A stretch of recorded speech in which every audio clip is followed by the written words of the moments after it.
Hello and welcome Facebook. Francis here. Just seeing if anybody is on. If you are, just make a comment so I know I'm not talking to myself. It's got a couple of minutes to go before I start this sort of lowdown on the upcoming lunar eclipse. So, hello Amy, thank you for watching. So I know I'm not talking to myself. Just going to wait a few more moments. So grab yourself a cuppa if you don't have one already. Sit back, and I've got a few notes. Hello Julie, thank you for popping in. As just said, a little bit early, so I'm just going to have a cuppa before we get started, because there is Miranda. Hello and welcome. There's quite a bit to go through. I'm just going to have a cuppa first, and then I will get started pretty shortly. So if you're in Adelaide, I hope you are really enjoying this unusual winterly blast of weather that we're having. I'm quite sure it's going to be 40 degrees before we blink an eye. So I might get started, because I said there's quite a bit. I have written probably about 8 pages in my lunar journal. Then I've got another 6 pages in my notebook, plus my other notebook, and spent most of yesterday not only going through the astrological blogs and videos that I normally watch, because I might as well start up from the beginning. I'm not an astrologer. I don't pretend to be an astrologer. I work with the moon. And having said that, basically since this time last year, I've decided to keep probably a closer eye on what's happening up in the cosmos. And probably just as well, because there's a lot of things happening. And yesterday, as I said, I was watching some videos and I ended up going down completely different rabbit holes than what I thought I was going to. I was even going to download a chart to give you a bit of an idea as to what I'm talking about if you're not all that astrologically orientated. But my Surface and my phone aren't talking to each other, so we're having communication issues already. Yay. So I'm going to do it the old-fashioned way. So first, probably the reason I wanted to talk about this upcoming full moon, because not only is it a full moon in Taurus, but it's also a micromoon. It's also a lunar eclipse, and that's a partial lunar eclipse. And then on top of that, there are a lot of other things happening which may or may not have some impact if you're into doing moon magic, or as with a lot of eclipse energies, you start to feel the effects of the eclipse sometimes even up to a month before the eclipse, and they can stretch on to up to 6 months afterwards. So yeah, and considering some of the other aspects that's happening, I think as I go on, I'm probably not to talk too much ad hoc, because I really don't know what I'm talking about half the time. Yeah, I think you'll begin to get an understanding as to why I thought I'll actually do this recording. And as usual, when I upload this onto YouTube, I'll put the links to the blogs and the videos that I actually looked at myself, if you want to watch them in their entirety to get a better understanding. So let's start at basics. The lunar eclipse happens when the moon, sun and earth are all in alignment, and the earth casts a shadow onto the moon, so actually blocking it from the sun's gaze, so it sort of hides it. As I said, there's different eclipses. What we've got is a partial lunar eclipse, in that not all of it will be hidden. There will be some aspects of it. And should be noted, especially at this time, this is going to be just looking at my note, I've got notes everywhere because I said I went down a complete rabbit hole. This is going to be the longer lunar eclipse since the 15th century, so already it's pretty special. For us in Adelaide, we're not going to see the beginning or the middle, we're going to be able to see the end of it if it's not cloudy. So it will be this Friday, Friday the 19th, here in Adelaide. It'll start around about 5:48 p.m. It's not visible, it'll be below the surface, or below our horizon.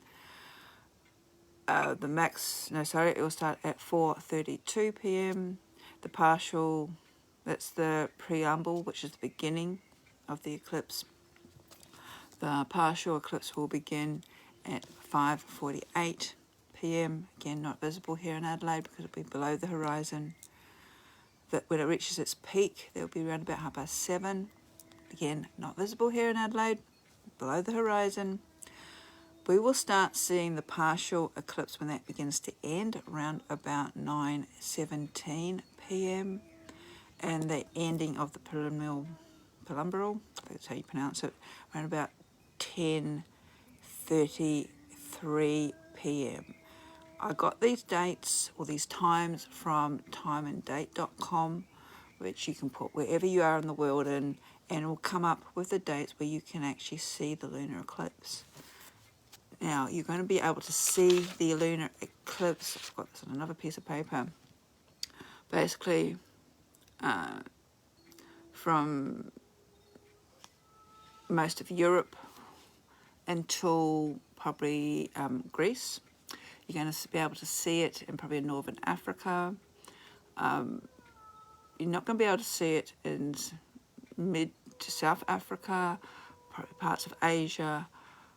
We're going to see it, a little bit of it in Australia, Pacific, Atlantic, and I think you can also see it in America, North and South America as well.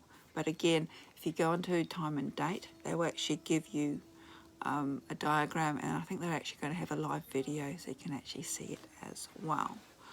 So there's quite a bit of unpacking. I've got 8 pages of notes scribbled here.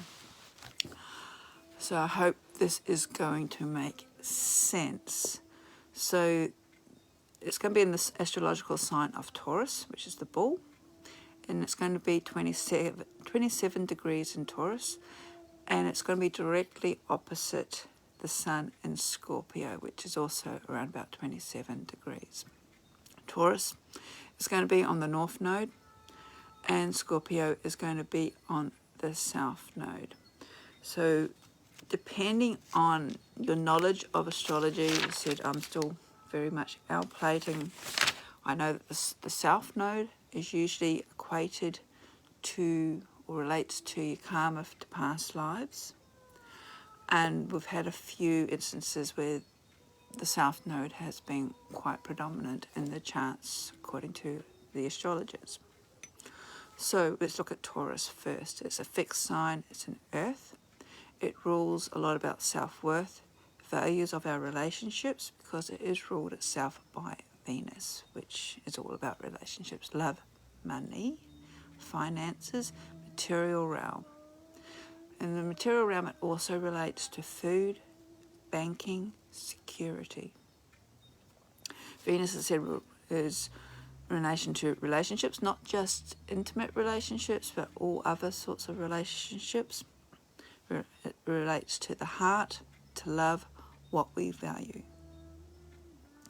And Venus is going to be in Capricorn. And Capricorn relates to goals, what we have achieved, and what is actually calling us to actually achieve. Another aspect of Venus is self-confidence, knowing what we want and being able to go for it. Another interesting fact or point that some astrologers have mentioned is that Taurus is close to the Pleiades, the cluster that's known as the Pleiades or the Seven Sisters. And the Pleiades themselves each astrologer seems to have their little slant on things, so I'm just going with this. The Pleiades are about abundance, plentiful, being connected with communities, because it's a star cluster, and also communities in particular that produce or relate to food who live off the earth or very close to the earth. And again, this sort of reflects the Taurus aspect. Known as the Seven Sisters, are bringing in feminine energy. They also, depending on how you move when it comes to cosmic energies, I said I went down some really interesting rabbit holes. It said they relate to higher vibrational energy. They're about communication, creation, and being one with the truth. Now, not our truth, like the ego truth, but in magic we call it the true will, which is your highest guardian angel, or what your soul purpose is supposed to be. Okay, so that's a little bit about Taurus. Coming down now to eclipses. Again, depending on what side of the fence you are, some people see them as portals of transformation, because they tend to bring fated events into our lives that cannot but help us to elevate or to move through areas where we might have been stagnant or refusing to budge. So it's a lot of upheaval. Could be a lot of veils being dropped. There's a lot of sort of evolution and soul growth, but the soul growth is usually done through lessons, and yeah, things aren't all that sort of plain sailing. So there could be a lot of uncomfortability as we get pushed out of our comfort zones. Eclipses also help to set things in motion. They help us to cut cords or attachments that no longer serve us. But there's also this sort of encouragement, should we say, this push to have a leap of faith, and they sort of push us or encourage us to awaken us into accepting new insights and moving, as I said, from the comfortable to the uncomfortable. The last time we had a Taurus eclipse was 2013, 2014. And this time Taurus was on the south node and Scorpio was on the north node. So we're actually at the opposite. So some astrologers have basically put the challenge out there. Can you remember what you were doing during 2013 to 2014? And what changes have happened in your life since then? So that's, what, 8 years ago? Just seems a lifetime. This partial lunar eclipse marks the first of many eclipses that we're going to have over the next 18 months that all seem to be on this Taurus Scorpio alignment, which I thought was rather interesting. And these are going to continue on to October 2023. Another reason why I thought I'll just sort of condense all this stuff.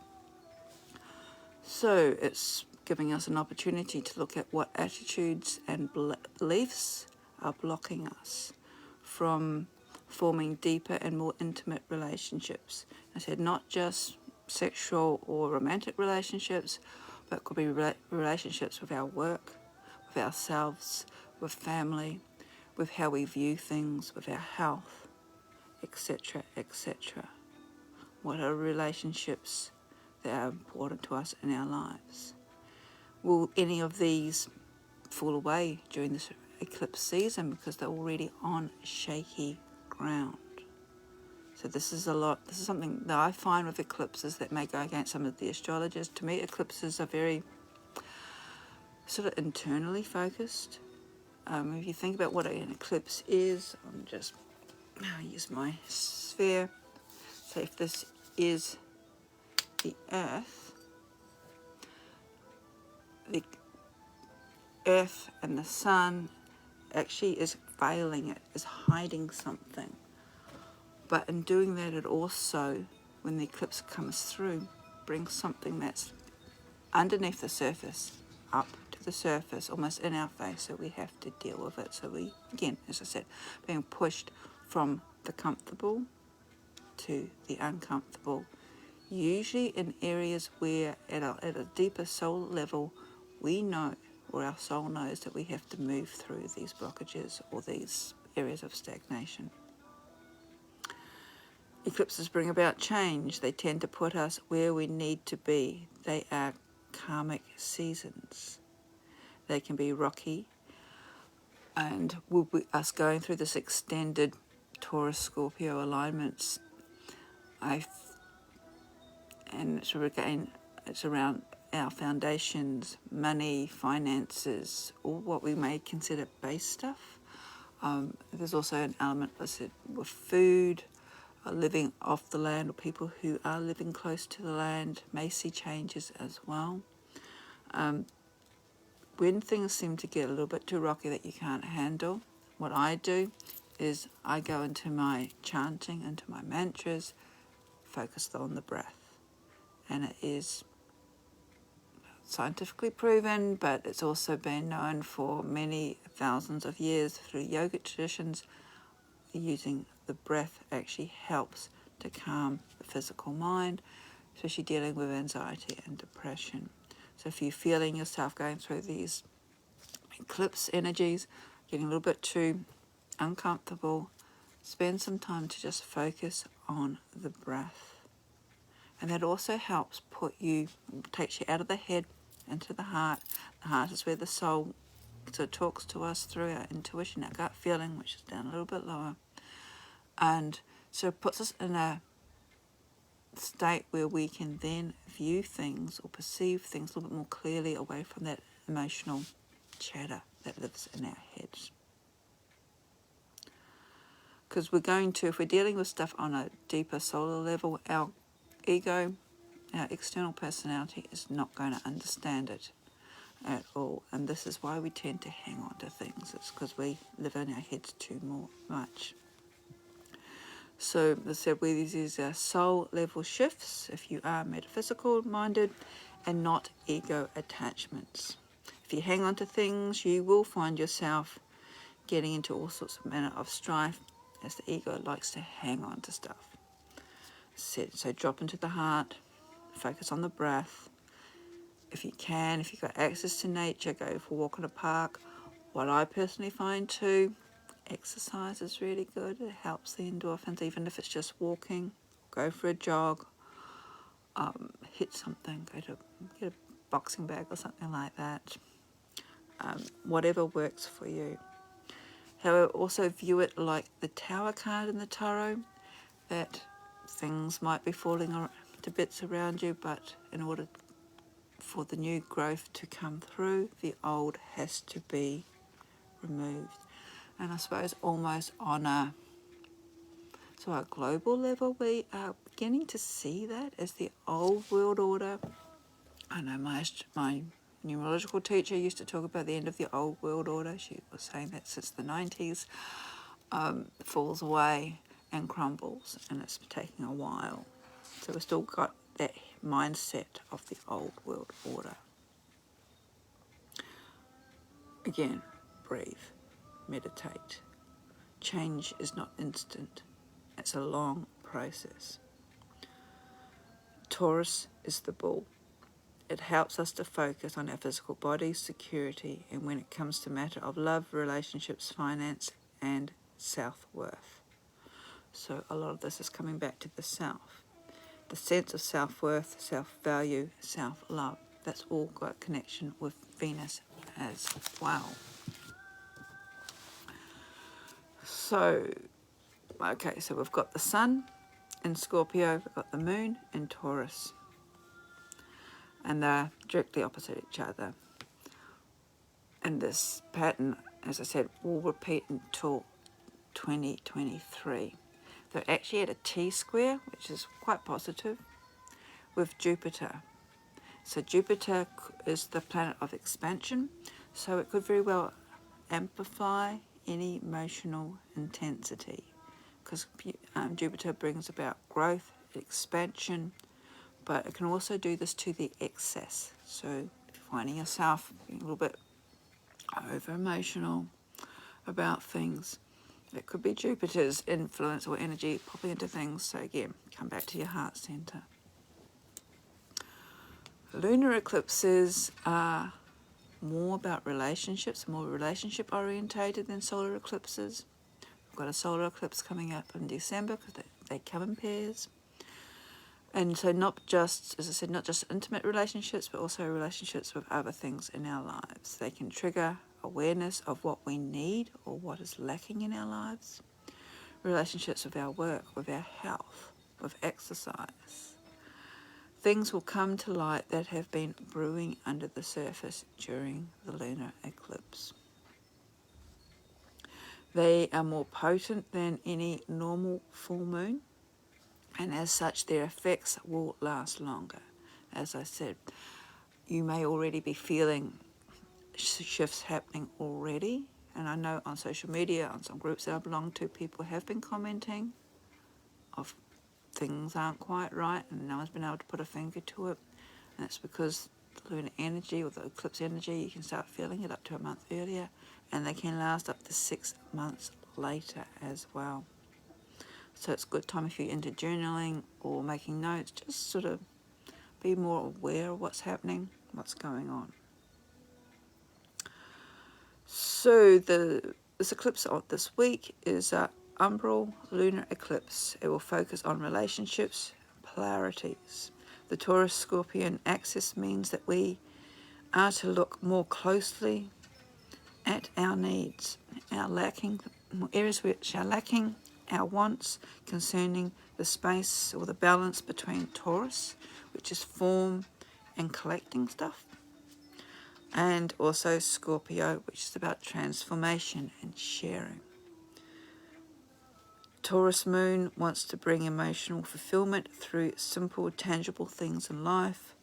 The Scorpio sun, however, draws our attention to complexities, intangibilities, and the mysteries. So it's almost like two competing aspects.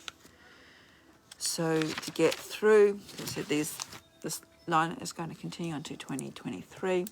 It's all about balance. So obviously we need a bit of balance, or learning to bit balance over the next couple of years.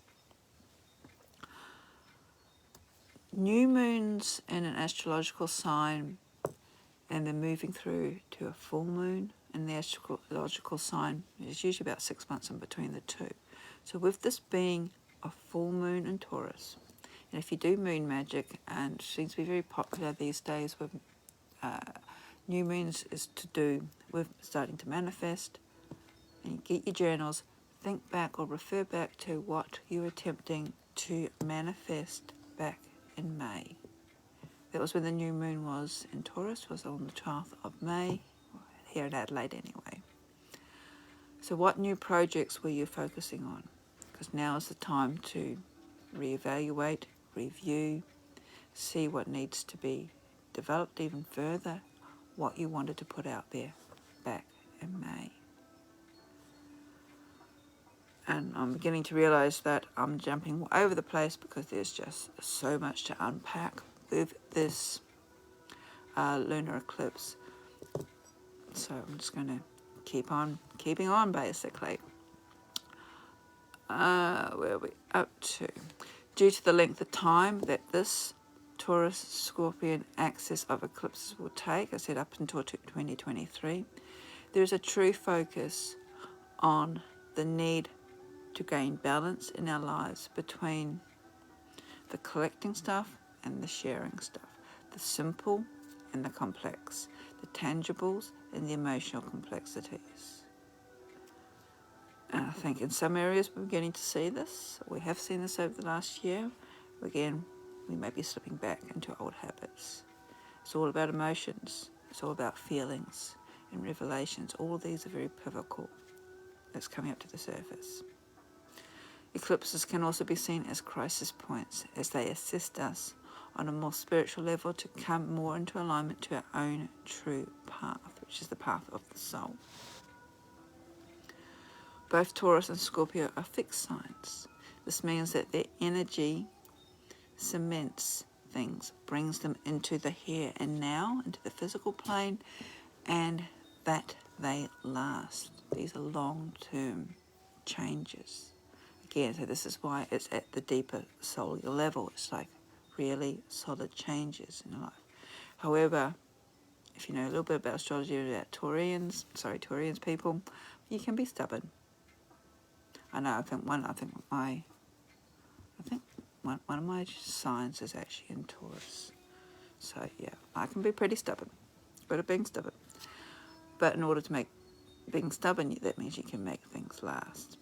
So the eclipse will actually loosen up areas, or could loosen up areas where you find that you are stubborn, where you're not able to go through changes as easy as in other areas. Again, so this is all about change and looking at things from a different angle. This T square with Jupiter, this can be very activating. It can be very intense with the energy. And Jupiter is actually 24 degrees in Aquarius, if you're curious. And this can actually highlight the separation of energies between the self and what is important to you from the energy or connection with other people. Again, as I mentioned earlier, because we're coming into it, could be looking at our relationships, all sorts of relationships. Are they congruent and beneficial for us? So we need to be honest with ourselves. Do we want to keep these relationships going? Maybe we need to ask ourselves questions as to if we are changing, if we are striving to keep our goals or meet our goals, who is actually moving forward with us in our lives? Who is supporting us? Can we actually trust people with our goals? I know over the last, say, 6 months, unfortunately, there have been people that I thought I could trust, have proven themselves, shall we say, not so trustworthy in some areas. They may not have realised that, but it is, when you sort of step back away from the emotional attachments, it is, it's quite interesting to see this whole trust aspect and supporting people. Sometimes we get too caught up in our own stuff and we're not seen as supporting others as well. Said this is all about balance and sharing, not only our own selves, but how we are also supporting other people as well in their own endeavours. So again, a lot of it is coming from the heart. Let's get back to the heart. Who knows, this world needs a little bit more heart-centered stuff. So, okay, North Node. We might talk a little bit about the North Node. The Taurus in there. It's all about growth. It's about gathering, reclaiming, energetic strengthening, foundations. What do we need in order to feel safe, to feel secure? Taurus is not a risk taker. If you are a Taurian, you probably know this already. If you know a Taurian, you know they probably are. They don't take risks. They like to weigh up the pros and cons for us. So tapping into this energy, looking at what are you investing in. Is a new project or where you're heading is true alignment with you? How do you actually feel? Again, dropping away from the heart, head into the heart. The eclipse, however, will zap this caution. If something has been stagnant, as I mentioned earlier, preventing you from moving forward, the eclipse will make you move. Sometimes Taurians do drag their feet. They err too much on the side of caution. What else do I have here? Just want to mention, now I've got some other planets by Scorpio. We've got Mars, 13 degrees in Scorpio. Mars, most of us know, if you're into your Roman mythology, he's the warrior god. He's about taking action based on desire and passion. Scorpio, because 13 degrees of Scorpio, may have been keeping such things hidden. So you might be having a project that you've been working on that's you've sort of been keeping it under wraps, because Scorpio is a little bit about secrecy until the right moment when you're going to announce it to the world. Then there's also Uranus or Uranus, however you're pronouncing it at the moment, That is 12 degrees of Taurus, but I think it's actually in retrograde. So it actually supports any changes that you want to make. And my notes here saying it's trine with Venus, so I'm gathering that's a good sign. Otherwise, I would have mentioned it here. I don't know. Oh God, half an hour already, and I'm only on page 3 of my notes. Okay. We are meant to be stepping into a higher value of what we're meant to be or meant to do. So this is like spiritual evolution, higher consciousness sort of stuff. There's going to be challenges around what you may feel you can actually manifest in this lifetime. But remember that Pleiades energy is entering into our consciousness, bringing with it the higher knowledge and speeding up changes. So if you think this is a little bit too space cadet material for you, that's fine. Just think it as soul evolution. We'll probably get more in touch with our higher consciousness, more in alignment with that. The more that we are in alignment with our true will, so to speak, the easier things begin to flow in the universe. So another question, are you holding a thought or a pattern where you have to justify your value to anyone, even yourself? This is the Venus that rules Taurus is coming back into it. It's all about self-acceptance, self-confidence, self-worth. If you're into mantras, you might, or affirmations, you might want to utilize the energy on focusing on yourself and building up your self-worth there. We have 4 planets in earth signs, 4 planets in water signs. If you're an astrologer, apparently that means something. So it's important to stay grounded and centered. It's important to connect or stay connected with the emotional self, which is water, with the earth for grounding, and again coming back to the heart. Now, one video that I was watching quoted this little quote from Van Gogh. Normality is the paved road. It's comfortable to walk on, but no flowers grow there. So this is sort of bringing in this sort of Uranus aspect that sort of challenges us, sort of shakes things up about how are you being confined? Are you being prevented from walking your true path because you've decided to keep that sort of Taurian aspect of the safe and weighing out pros and cons and not doing any risk taking? Are you walking on your paved road? Are you sick and tired of walking on your paved road and you want to now plant some flowers? Okay, next section, I think. I hope this is all making sense to you. Full moons are traditionally times of fruition and harvest of what you have manifested at the new moon. Eclipses, however, bring to light the hidden fruits and sort of obscured results, things that we may not have noticed before. So it's the hidden aspects coming to light. They also shine a light on the things that are not what they seem to be. We've sort of got the Scorpion energy coming through too as well with the sun. And the Scorpio is about veils. Things are not what they're meant to be. Lunar eclipses are seen as a time of magic and mystery. They reveal the hidden face of who we are and what we do. So again, I tend to use eclipses more for self-work. That's just how I am. I know in some bloggers or books, people would advise against working on a lunar eclipse. If you want to, it's entirely up to you. But just be aware that things may not necessarily be, or that results may not necessarily be what you have intended them to be. They also offer precious opportunities to delve more deeply into consequences of how we live our lives, or taking responsibility, or even worse, self-responsibility, and how our actions actually impact others, not just other people, but the animals, the planet, everything around us. And we're seeing it, especially I think, what they call it, COP 26 or something, whatever they had at Glasgow, ending with really disappointing, being polite, results. Again, it was just another talk fest, nothing being resolved.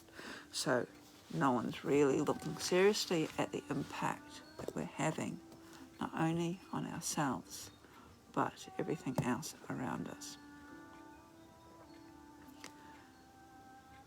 I'm going to go off a little tangent here.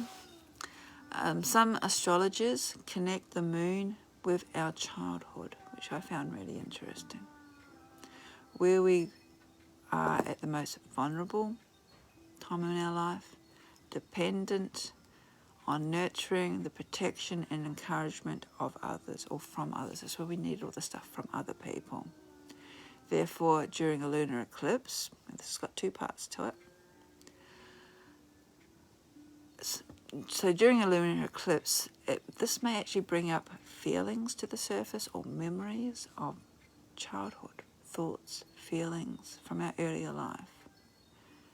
It may give us an opportunity to express gratitude for those who have lovingly cared for us, or acknowledge the pain and the hurt inflicted by those who should have provided us with nurture, protection, encouragement as we were growing up. So this is about, if you fall into the later category, looking at that inner child, that wounded child aspect. Only if you are in a place where you feel comfortable of doing it. In any case, emotions do run high because as this is a lunar eclipse, the lunar eclipse draws it all to the surface. It's almost like, this is going to sound a little bit gross, if you've got an infection, like an infected sore, you put a plaster on it, the plaster actually draws all that pus to the surface. And this is what a lunar eclipse does. Again, it's bringing all that emotion up to the surface to be dealt with. So it depends on where you are as to how you deal with it. And if you don't want to deal with it, well, then that's perfectly fine. But again, breathe into the heart center. Acknowledge whether the positive or the negative, and forgive. Forgiveness is sort of underestimated. Forgiveness enables us to move forward and on with our lives from this point forward.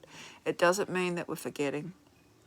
It doesn't mean that we are saying that, so if we've come from a place of pain or trauma, that no longer matters anymore. What we're actually doing, what forgiveness actually does, is severs that, or helps to sever that emotional attachment that we have or may be holding. And that enables us to turn and face forward, or the forward direction. However, I said, if you're not able to do that, then that's fine. Do what makes you feel comfortable. If during the lunar eclipse all you want to do is wrap yourself up in cotton wool, give yourself a big hug, treasure yourself, that is perfectly fine. Again, we've got this sort of Venus aspect coming through, which again is about self-love, self-worth, self-care. Remember that the South Node, which Scorpio is on, Scorpio, I'm just getting myself confused because I've got so many notes here. South Node is, yes, it is Scorpio, shouldn't second guess myself, is about karma, is about the past. It's about releasing that. North Node is where Taurus is on, it's about future ambitions and goals. We're releasing the past so we can move on forward. Pleiades, getting back to the Seven Sisters, is sort of near Taurus, so we're near the North Node. So we've got the energy, this feminine energy, very potent, cellular, celestial, cosmic energy, however you want to view the Pleiades. They're known all around the world. Different cultures all had a connection with the Pleiades, with the Seven Sisters. They remind us of what our consciousness is supposed to be focusing on, because they're around the North Node. Another point about the North Node, it is in Gemini, and has been in Gemini since May last year, which is quite interesting because that was just after we all went into lockdown. And it'll be in Gemini until January. But I've still got more pages. So if you're an astrologer, apparently that means something. I personally don't. Except for Gemini is all about thinking, thoughts. It can be a little bit of a scatterbrain, but maybe we need to focus a little bit more on what or how we're deciphering things, the information that's coming in, making sure, taking a leaf out of the Taurian book and weighing up the risks, the pros and cons before we make a decision. Also looking at, are we being swayed by other people's words, other people's decisions or information, as opposed to making an educated decision ourselves. I know sometimes it can be very daunting, but sometimes we need to have a look at all sides of the fence. And also, I said, we've got this balance of Taurian and Scorpio energy, where it's forcing us to find a balance between ourselves and the impact that our actions have on other people, or the planet in general. So it's sort of like, yes, look after me, but not to the expense of others or the planet. So it's quite a lot to ask. Nearly there. Okay, as I've just mentioned briefly at the beginning, December new moon will be the solar eclipse. And the sun will be right next to, I think it's pronounced Taurus, which is the royal star of the west, the heart of the Scorpio, or the Scorpion. And according to some teachings, I haven't looked too much into this, Taurus is very close to the galactic center, and I have no idea what that means. I said I'm not an astrologer.